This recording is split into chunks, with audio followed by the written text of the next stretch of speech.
Hey, what's going on, everybody? Welcome to my channel and my videos and my world of my journey in watercolor and my use of big, bold colors.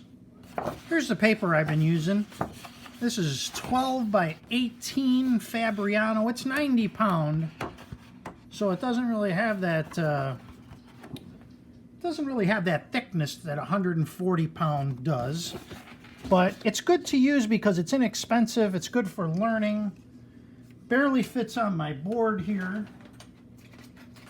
I clip down. A lot of this stuff I've learned from other people, so don't think I invented anything. But I clip this down. You can tape it if you want around the edge. That's popular too. I like to clip it. This way I can unclip and move. I've taped. And when I tape, it still cockles sometimes. So I like to clip it. So I'm going to go to my palette, and I've been keeping it in this plastic sealed box to keep my colors open lately. I used to go dry, but this is the palette here, and I've got several colors on here that I like to use. And the basic colors are Payne's Gray, a yellow, either cad or lemon, ultramarine blue, light red, burnt umber, and raw sienna, and alizarin crimson for skies. This is alizarin crimson hue, by the way.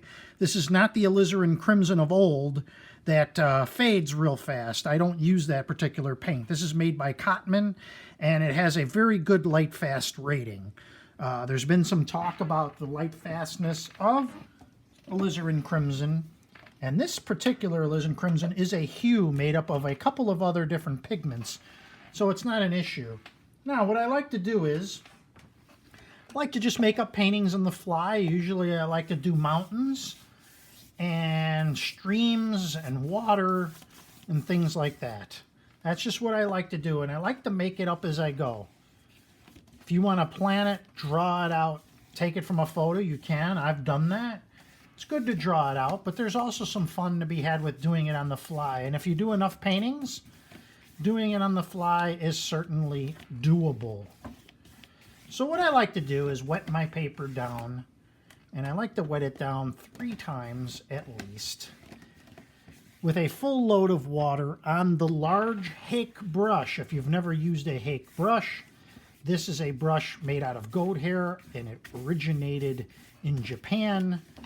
And it's a great brush to keep you from fussing on details. If you want to use a mop or a round, by all means, once again, do that.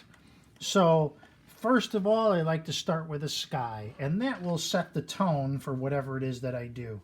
I like to start with the raw sienna, and I like to just, you can cover the whole sheet. You can leave little areas open of light if you think you want to have some light coming down the middle or off to the side. And you can go darker with this. The more darker you go, the yellower it is going to be. Now, my board's not big enough, so I'm curling off the top, which I'm not worried about. You care about painting, but you have to paint, put your brush in the air like you just don't care. You have to paint like you don't really care, even though you do. If you start to care too much, then you start to fuss. So we don't want to do that. We want to paint in the air like we just don't care. I hope that's not a trademark statement. I owe somebody out there a quarter. I will edit it if need be. All right. So as you can see, we have a nice raw sienna coating here. Now we can use whatever colors for the sky we want. You want a reddish sky. You want to go blue. I've got some cobalt on my palette. Let's just, for fun, let's get some cobalt blue. And just randomly, just throw it on. Don't get it in your eyes, though. I don't want to get yelled at later. And we'll put some down here on the off chance we decide to go with some water. Now, for me, cobalt blue is a little too light, too powder blue, although the sky does look like that color. I'm going to take and I'm going to add a little light red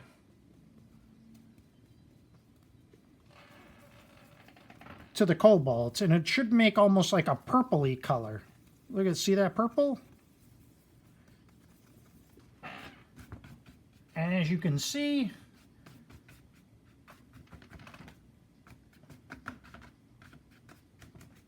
brings a nice purpley color in there.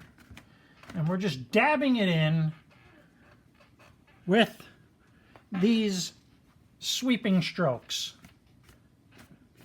It will blend in the paper very nicely. And again, we're leaving this area open. And because this will reflect in any water you use, we're going to sweep some of that in.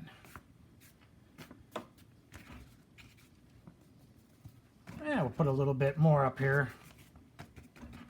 Now, we have the basis for the foundation for our imaginary painting. And at this point, what I would do is I would take your hair dryer. Mine is pink because it was given to me by the ladies of the house. Here we go. A little bit of drying.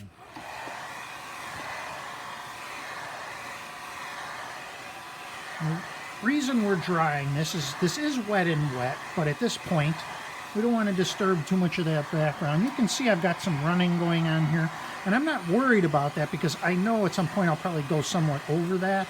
You can take your hake brush and you can straighten that out if you want to. Watercolor will always dry back lighter than you apply it.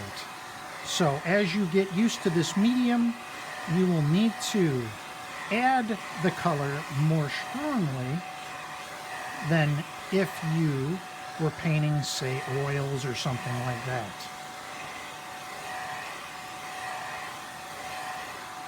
Now, as you can see, we've created quite a nice backdrop. So what shall we do? Think of all the things in nature. Mountains, streams, trees, maybe your favorite location at the park. This paper here stays wet a little bit longer, so we're giving it a nice long dry. Doesn't have to be perfectly dry, but as you can see, let's zoom in on what we've done so far. Nice colors. Doesn't look like much now, but as we go along, it will look like much, much more than that. So let's go back to our palette, and let's go ahead and let's take some burnt umber and some ultramarine blue. We're going to make a dark mix for... Never mix completely on your brush. Always leave it a dual tone, triple tone. And when you drop in, look at, you got multiple colors on your brush. Look at that wonderful mountain that we've created. It's kind of dark, but don't let that panic you. We'll mix in a little raw sienna just to lighten it up a little bit. Maybe we'll even put in just a little bit of light red.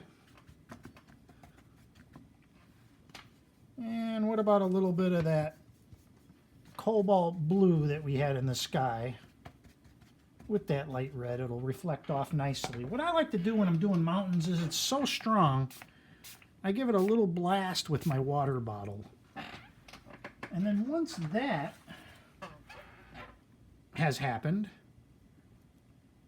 we can take a card, loyalty card. This is a plastic card. You get these, it's a loyalty card, hotel key card, gift card, and you can take and scrape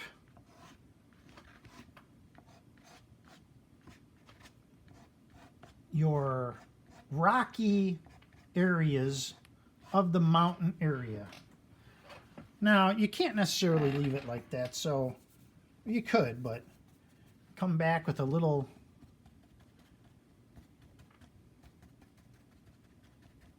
little bit of color on the brush, whatever you think works mostly with your colors that you already have. And there we have the basis of our mountain. It's a pretty dark looking mountain. So we're going to do something very unusual here. Something that's frowned upon in the watercolor community. No, it's not frowned upon, but it's something that purists, they like to stay with pure watercolor. I don't do really pure watercolors. I'm going to take and I'm going to mix in a little bit of white with the colors that I already have. And I'm going to just mix in just a little bit dabs of white in there.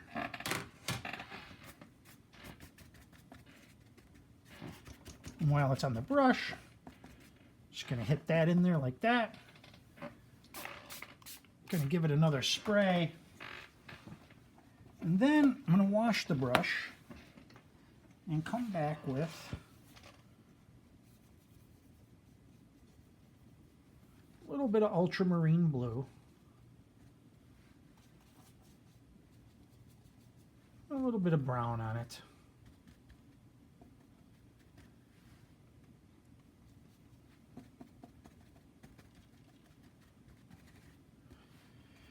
And we're going to take a little bit of burnt umber.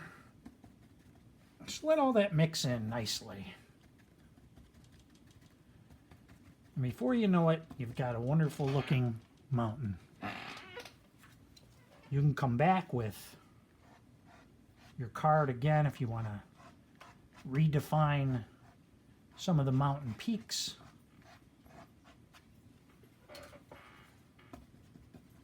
And just kind of blend in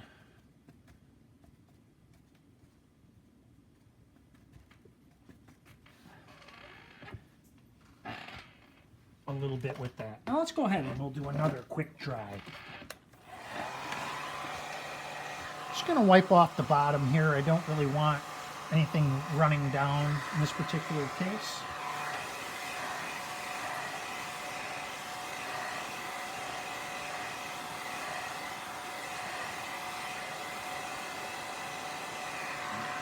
Now if you feel your mountains are a little bit dark while it's drying, you could take a little bit of a cloth, create some texture,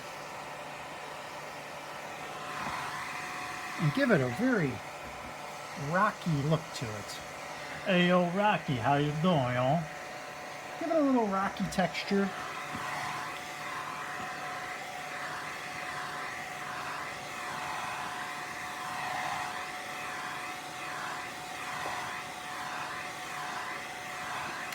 And once we have that set back in there, we're going to wash the brush again.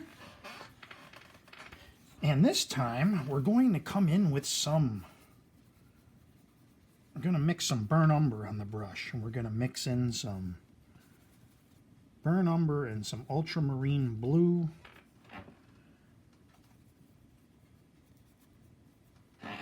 And we're just going to put in some more forward. Going to put in some forward mountains here. By forward, I mean ones that look like they're coming more forward at you. Mixing in a little bit of Payne's Gray mixed with the burnt umber so that it looks varied in tone and it sets this mountain back. I'm just going to do a quick sweep across with a little dry brush. Again, I'm going to take my card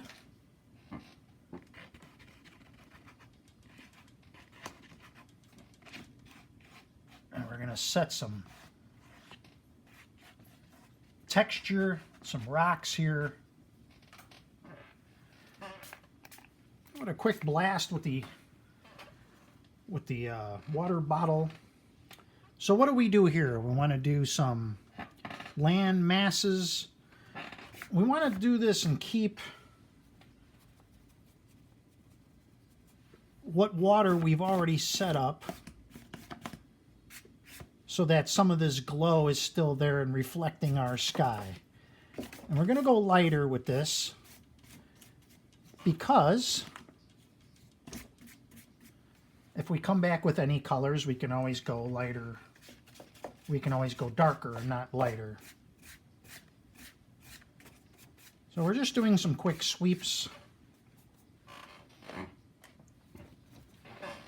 Now that we've done that, we can come back with even more intense colors for our foreground. And we're still not done yet. Just going to mix a little bit of yellow in there, whatever you feel like. Just going to move my clip so that I go edge to edge. I'm going to make up some darker color. Use some Payne's Gray and some Burnt Umber. And we're going to define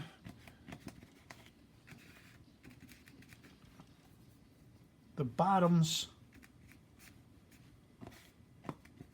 of these little peninsulas sticking out. I like to do dry brushing. And you can see now it looks like we've got some water rushing in from some places. I'll make up some green. We're going to use some yellow and some ultramarine blue. And we're just going to give our mountain area some tree look. Letting the hake brush do its thing.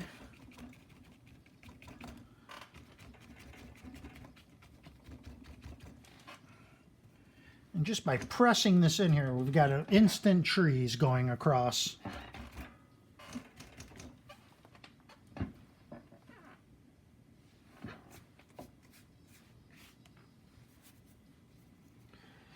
And we're just going to put in some, just vary in some darkened areas here. Again, just darkening up these little peninsulas. Texture-wise, you can come in and you can make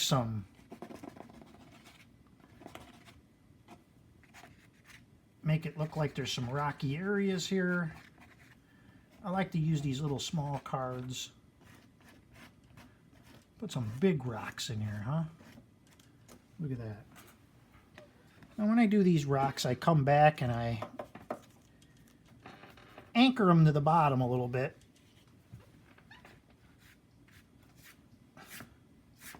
Just going to do some quick dry brush strokes. Just enhances it a little bit for me. A little bit of this brown and gives it a little bit of sparkle.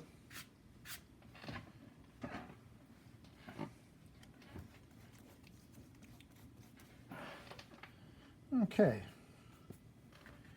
Put a little grassy areas down here. Whatever you like. You're making this up again as you go along. I'm going to make up some more green.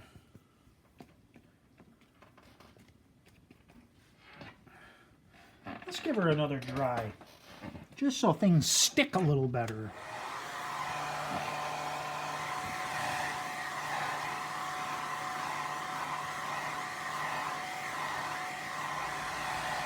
Now see, you could leave the mountains like this, but what I'm going to do is show you both ways, and I'm going to add some gouache over the top of the mountains.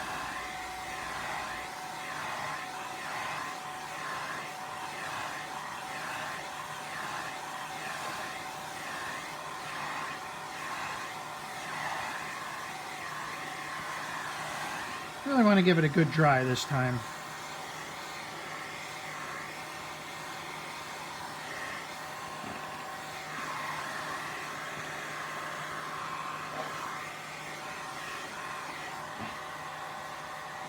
And you can see where this paper is starting to buckle a little bit because it's thinner paper. That's where these clips come nice and in handy. You can just pull up on there. Now, while my clips leave some marks there, this paper here is pretty wide. You have a tough time finding a mat that will fit it. So it's intended to be matted, although some people have been skipping the mat that I've seen, well, framing my work anyway. So whatever you like. All right. So we're going to go back to that white gouache a little bit. And I lost my cap. Always put the cap back on so the paint doesn't dry up. And I'm going to take a flat brush, just a small flat brush, and we're going to blend in a little white with some burnt umber. And I want to grab some fresh burnt umber. I don't want to contaminate my other palette with white. So you see this is pretty messy, but there's white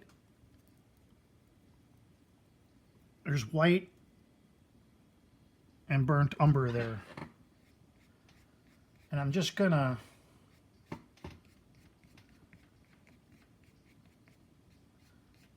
hit some spots on this mountain here.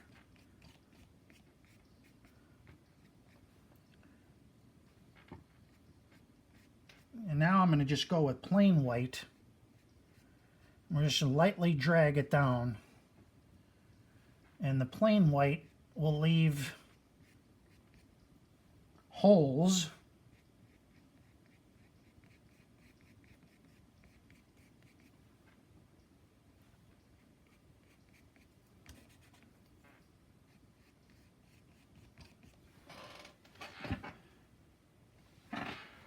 And now,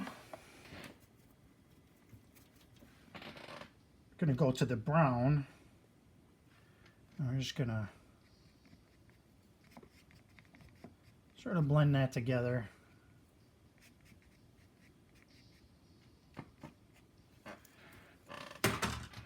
And I go back to my other color here. I'm going to get some Payne's Gray.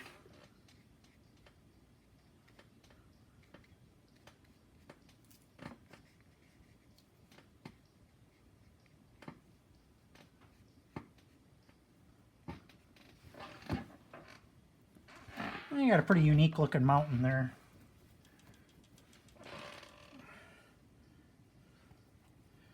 A little blue and a little brown.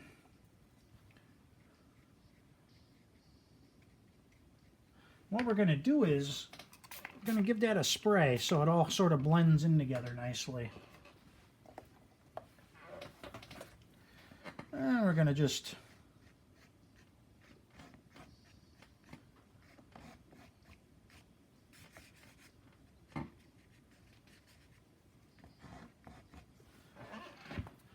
and we've got some nice mountain peaks there. Give it a little quick dry.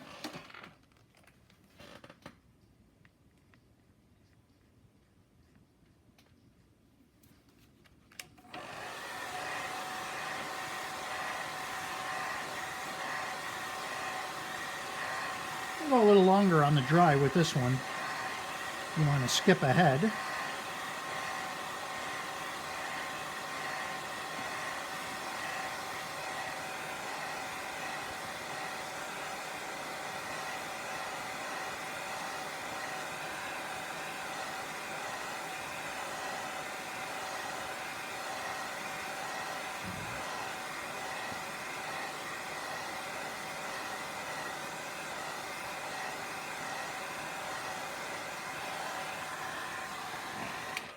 All right, come in with a clean brush and a little bit more of that white.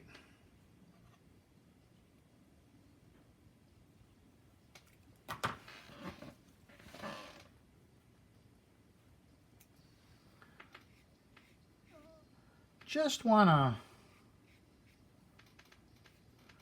lightly touch it so that you get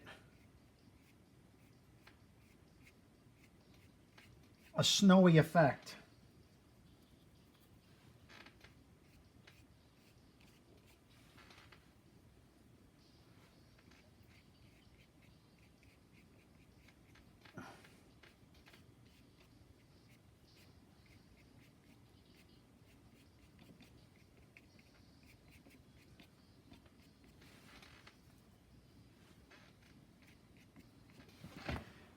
And there's our snowy mountains. Took a little harder to get there than probably it should have.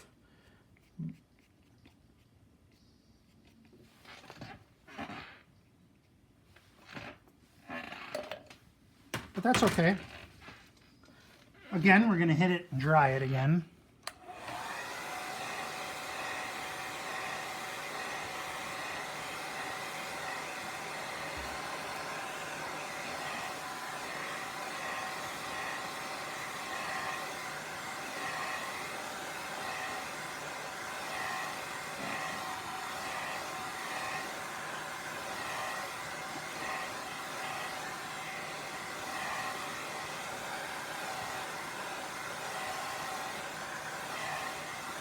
Alright, now, this looks like it's pretty dark, right? Well, we're going to take white gouache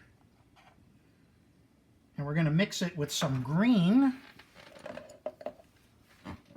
Now, for me, I use what's called Undersea Green and Green Apatite Genuine. However, you can make your own green with blue and yellow and Payne's Gray. So we can put in some nice grassy areas. Probably should use a little more green, make it a little bit darker. But it makes a nice green. Makes a nice highlight color. Like I said, keep both on your brush.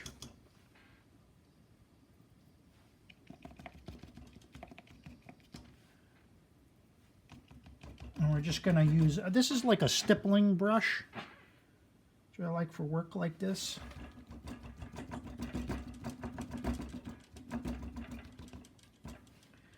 Now you'll notice this is neither fast nor loose, but getting some heavier colors on the brush here. Same color, just less white.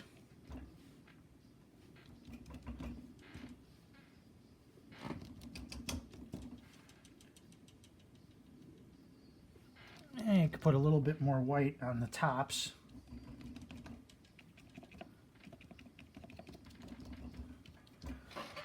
Now the nice mind-blowing part is we get some yellow, cadmium yellow.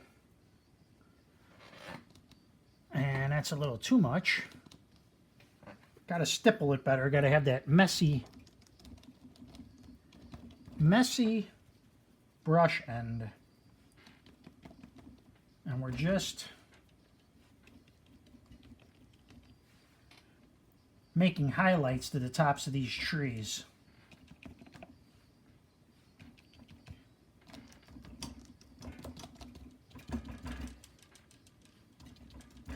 I did lose a little bit of that scraping there, but it's okay.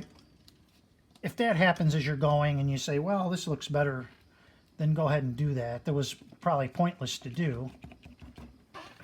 But as you can see now, we have some nice colors going here. This is almost neat paint. Just tapping in some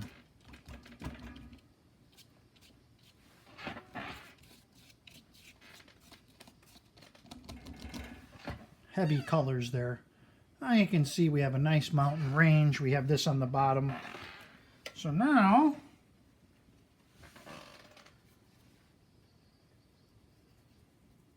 make up some more of that greenish color with a little bit of the white mixed in.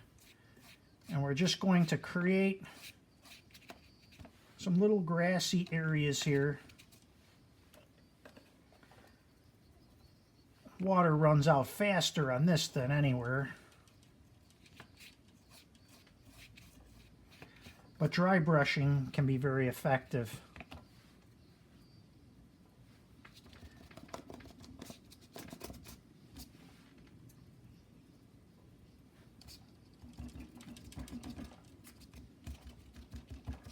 Just getting some grasses in there. And I'll come back with a little bit of the burnt umber mixed with some Payne's Gray.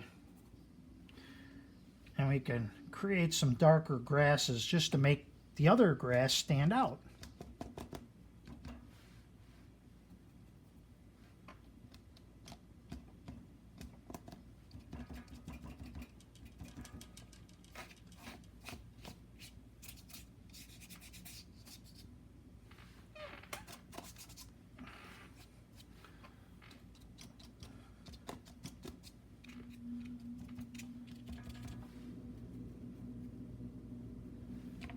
Just adding some little details.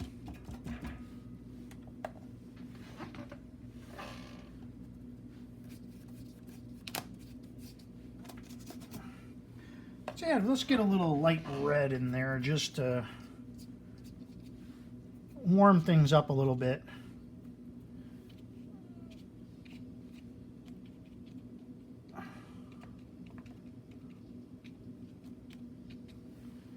And then finally we'll take a little bit more of that white.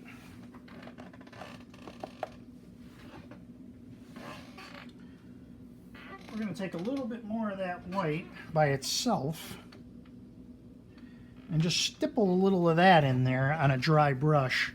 We're just going to poke it into the paint. Now we got some on the end of the brush. And that's too much, but that's okay. We'll just wipe it a little bit. And we'll just a little bit in there. It looks like maybe some little flowers. You can always rub it out. You can use a glove. You can even use this to highlight rocks a little bit if you want to. You can use this to indicate a little bit of a water line just on the end of the brush.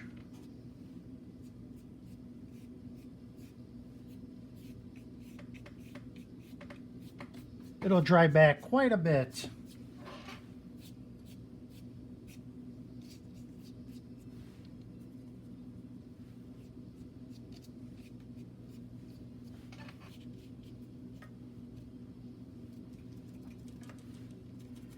Happen to get a little bit of red on the end of my brush, and that's okay. Flour it up a little bit. And look at that. Look at that expansive landscape paint. Let's zoom in a little bit. Oh, this is just to show what happens if you mix gouache with your regular watercolor paints and what you can do. You see the effects there, how you can have, and you can have highlights. Creates a lot of color.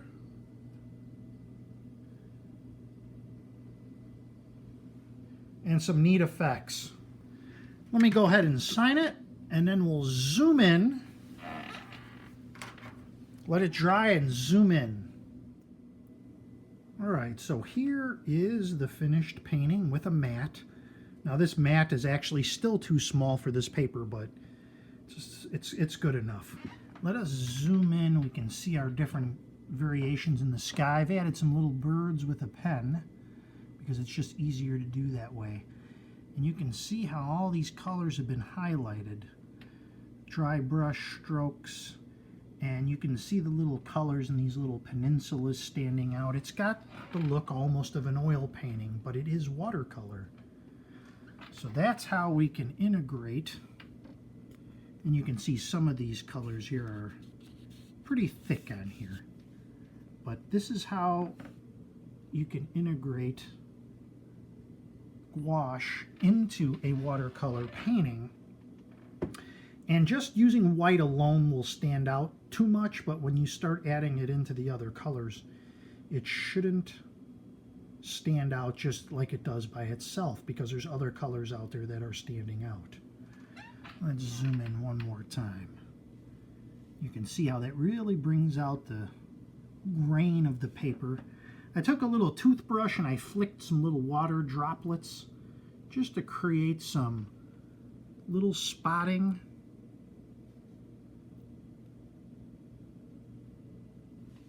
And that's it. I hope you enjoyed this somewhat different from my usual type of paintings. And if you want to comment or subscribe, I would appreciate it. Thanks everybody, and have a wonderful day.